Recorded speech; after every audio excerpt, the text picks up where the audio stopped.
अस्सलाम वालेकुम viewers, rich Pakistan का नया एपिसोड लिए मैं हूं आपका मेज़बान अब्दुल रहमान। आइए डिस्कस करते हैं आज की दो इंटरेस्टिंग न्यूज़। तारीख में पहली मर्तबा पाकिस्तानी एक्सपोर्ट्स $40 बिलियन से तजावुज़ कर गई हैं।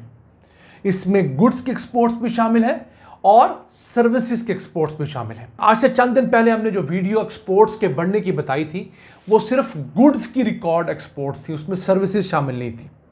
गुड्स की एक्सपोर्ट्स हमारी 32 अरब 10 करोड़ डॉलर से तजावुज़ की, वो भी तारीख में हाईएस्ट है। आज आपको इससे मुतालिक आगाह करेंगे, जबकि आज की दूसरी खबर, सिंध हुकूमत और एशियन डेवलपमेंट बैंक ने 2022 के सैलाब के मुतासरीन को सपोर्ट करने के लिए, उनके कारोबार बहाल करने के लिए 440 मिलियन रुपए का एक प्रोजेक्ट शुरू किया है, जिसके तहत आपको 1 लाख रुपए से लेकर 3 लाख रुपए तक की रकम दी जाएगी ताकि आप अपना कारोबार रिवाइव कर सकें। उस खबर को प्रोग्राम के दूसरे हिस्से में डिस्कस करेंगे, लेकिन पहले चलते हैं आज की सबसे अहम खबर की तरफ। तारीख में पहली मर्तबा पाकिस्तान की टोटल एक्सपोर्ट्स 40 अरब डॉलर से तजावुज़ कर गई हैं। पिछले माली साल के अंदर पाकिस्तान की गुड्स और सर्विसेज के एक्सपोर्ट्स 40 अरब 40 करोड़ डॉलर्स थी। इनमें अशिया के एक्सपोर्ट्स 32 अरब 10 करोड़ डॉलर्स थी, मसलन टेक्सटाइल है, राइस है। और जो हमारी सर्विसेज एक्सपोर्ट है, जिसमें आईटी की हमारी एक्सपोर्ट्स हैं, सॉफ्टवेयर की हैं, वो 8 अरब 30 करोड़ डॉलर्स हैं। ये मिलाकर 40 अरब 40 करोड़ डॉलर्स बनती हैं। इससे पहले पाकिस्तानी तारीख में जो हाईएस्ट रिकॉर्ड था वो 2022 का फाइनेंशियल ईयर था, जब हम लोगों ने 38 अरब 90 करोड़ डॉलर्स की मजमूई एक्सपोर्ट्स की थी। वैसे पिछले साल को डिस्कस करें तो हमारी एक्सपोर्ट्स 38 अरब 50 करोड़ डॉलर्स थी, और उससे पहले 2023 के फाइनेंशियल ईयर में ये 35 अरब 30 करोड़ डॉलर्स थी। तो अगर 2022 के बाद हमारे यहाँ डिप ना आती, जैसे आप स्क्रीन पे देख रहे हैं, तो इस वक्त हमारी ये मजमूई एक्सपोर्ट्स 45 से 50 अरब डॉलर्स के दरमियान होनी थी, और हम लोगों ने बांग्लादेश के करीब करीब होना था। पिछले साल जहां हमारी गुड्स की एक्सपोर्ट्स 32 अरब 10 करोड़ डॉलर्स थी, बांग्लादेश की गुड्स की एक्सपोर्ट्स 48 अरब 20 करोड़ डॉलर्स थी। यानी हमसे 16 अरब डॉलर्स बांग्लादेश ने ज़्यादा कमाए सिर्फ अपनी अशिया बेचकर, और उसमें भी 85% अशिया जो बेचते हैं वो कपड़े हैं, बेड के लिनन है, गद्दे हैं, ये तमाम चीज़ें वो बेचते हैं दुनिया को। वैसे उनकी टोटल एक्सपोर्ट्स हैं वो एक्सपेक्टेड हैं 54 से 55 बिलियन डॉलर्स के दरमियान, और वो बहुत ज़्यादा एक्सपोर्ट्स होंगी अगर आप इस चीज़ को देखें कि बांग्लादेश जो हमसे 1971 में अलहदा हुआ, और वो कॉटन प्रोड्यूसिंग कंट्री भी नहीं है, लेकिन कॉटन की एक्सपोर्ट्स और गारमेंट के एक्सपोर्ट्स में अपना एक लोहा मनवा रहा है। अभी भी हमारी जीडीपी के अंदर जो एक्सपोर्ट्स का हमारा शेयर है वो 10% है। माहिरीन कहते हैं किसी हेल्दी मईशत के लिए शेयर 15 से 20% के दरमियान होना चाहिए, तब जाकर आप ज़्यादा डॉलर कमाते हैं और अपने कर्जे उतारने की पोजीशन में आते हैं। हमारी एक्सपोर्ट्स इससे ज़्यादा होनी थी, मगर अप्रैल, मई और जून, ये 3 महीने जो गुजरे हैं, इनके अंदर पाकिस्तान की एक्सपोर्ट्स घटी हैं। अगर ये कम ना होती तो ये 40 बिलियन डॉलर्स की फिगर शायद 42-43 बिलियन पे जाके क्रॉस करती।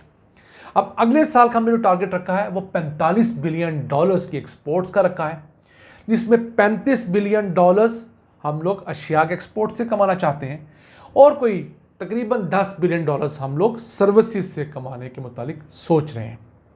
और फिर रेमिटेंसेस का टारगेट हमने जो रखा है वो 39 अरब 40 करोड़ डॉलर्स रखा है। इसमें से रेमिटेंसेस का टारगेट तो हम लोग अचीव कर लेंगे, बाकी के लिए हमें मेहनत करनी पड़ेगी, क्योंकि रेमिटेंसेस तो जो ओवरसीज पाकिस्तानी 1.5 करोड़ के करीब पूरी दुनिया में मेहनत कर रहे हैं, अपने हलाल की रोज़ी को अपने बहन भाइयों को, अपने वालदैन को भेजते हैं, वो तो हमें नेक नीयती से पैसे भेजेंगे। हमने अपनी इंडस्ट्री को किस तरह मज़ीद बेहतर करना है, किस तरह उनको बेहतर अच्छे नरखों पे बिजली देनी है, गैस इंश्योर करवानी है, बाकी फैसिलिटीज़ देनी है, टैक्स हुकाम से उनको बचाना है, जो जेन्युइन टैक्स लगता है वो उनसे लेना है, और करप्शन से उनको बचाना है, तब जाकर हमारी जो एक्सपोर्ट्स हैं वो ग्रो करेंगी, इंपोर्ट्स हमारी कम होंगी, और हम अपने कर्ज़े मज़ीद कर्ज़े लेकर नहीं उतारेंगे, बल्कि अपने आमदन से अपने कर्ज़े उतारेंगे और एक खुद मुख्तार कौम के तौर पर जाने माने जाएंगे। आइए चलते हैं आज की दूसरी अहम खबर की तरफ। एशियन डेवलपमेंट बैंक और सिंध हुकूमत ने मुश्तरका तौर पर 2022 के सैलाब मुतासरीन के कारोबार बहाल करने के लिए 440 मिलियन रुपए की लागत से एक मंसूबा शुरू कर दिया है, जिसके तहत अगर आप 2022 के सैलाब में मुतासर हुए थे तो कारोबार रिवाइव करने के लिए, यानी कि पहले जो कारोबार ख़राब हुआ था उसे दोबारा बहाल करने के लिए 1 लाख रुपए से लेकर 3 लाख रुपए तक की अमाउंट आपको दी जाएगी। और इस सिलसिले में 6000 ख़ानदान जो हैं उन्हें सपोर्ट किया जाना है। इब्तदा है। मैं समझता हूँ कि बिजनेस रिकवरी जहाँ भी हो, जो हुकूमत करे, जो NGO करे, हमें उसे सपोर्ट करना चाहिए। हमें लोगों को इमदाद सिर्फ उस सूरत में देनी चाहिए कि अगर कोई बेवा है, बुज़ुर्ग है, अपाहज है या काम नहीं कर सकता किसी जेन्युइन वजह की वजह से, तो हम उसे जेन्युइन कैश रकम दें। लेकिन अगर कोई शख्स काम कर सकता है, वो उस एज ब्रैकेट में है, खा मर्द है खा औरत है, कि वो काम कर सकता है, तो उसे हमें कारोबार की तरफ लाना चाहिए। हमें उसे मछली पकड़ के नहीं देनी चाहिए, हमें उसे मछली पकड़ना सिखाना चाहिए। और अब यकीन कीजिए, इस मुल्क के अंदर अगर आप नीयत से काम करते हों तो इतने वसाइल हैं कि आप अच्छी खासी आमदन कमा सकते हैं। अगर आपको चने अच्छे पकाना आते हैं तो अब यकीन कीजिए 2-3 हज़ार रुपये की दिहाड़ी नान चने की रेडी लगा के भी कमा सकते हैं। आप फ्रूट की रेडी लगा लेना किसी शहर के अंदर तो 1500-2000 रुपया शाम को अल्लाह के फजल से आप कमा के जाते हैं। वैसे तो बड़े शहरों के अंदर जो फ्रूट्स वाले हैं, इनकी आमदन 4-5 हज़ार रुपया रोज़ाना है। जी हाँ, बड़े शहरों की बात कर रहा हूँ, जैसे लाहौर है, इस्लामाबाद है, कराची है, फैसलाबाद। इनके ज़्यादातर रेडीबान जो फ्रूट बेचते हैं, उनकी 4-5 हज़ार रुपये की बचत ना हो ना रोज़ाना की, तो कहते हैं हमारी दिहाड़ी नहीं लगी।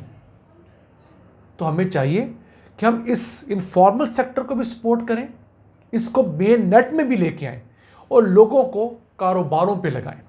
जितने कारोबार होंगे वो सिर्फ अपने आप को कदमों पे खड़ा नहीं करेंगे, बल्कि अपने साथ जिसको मुलाजम रखेंगे उसको कदमों पे खड़ा करेंगे।